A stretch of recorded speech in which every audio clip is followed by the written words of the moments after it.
For Heather Swan, leaping out of a plane or off a cliff didn't come naturally. She felt sick to the stomach for her first 50 jumps. But now, with more than 800 skydives under her belt, riding the clouds is almost a daily ritual.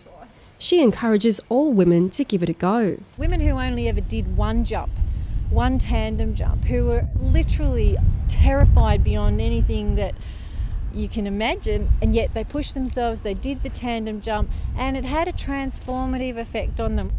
While there are nearly 3,000 registered male skydivers in Australia, 49-year-old mother of two Heather is one of only 400 registered female divers.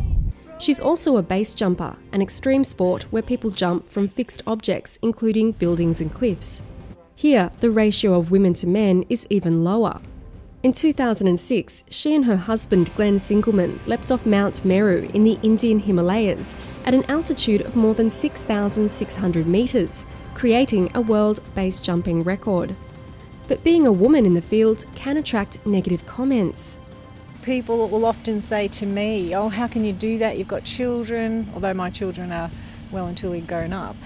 And yet, I've never heard anyone say that to Glenn, and yet he's a father. Set up with the aim of overcoming negative stereotypes and supporting women skydivers is Skysisters, an Australian-based group who earlier this year set a national record for a canopy formation involving 8 women.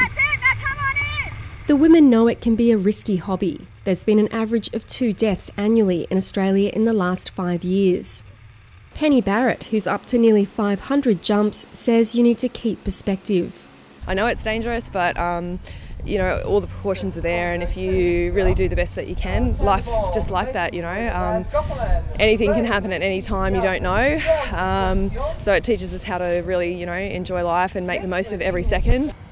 For women like Heather Swan, that means suiting up and riding the clouds for the second time in one day.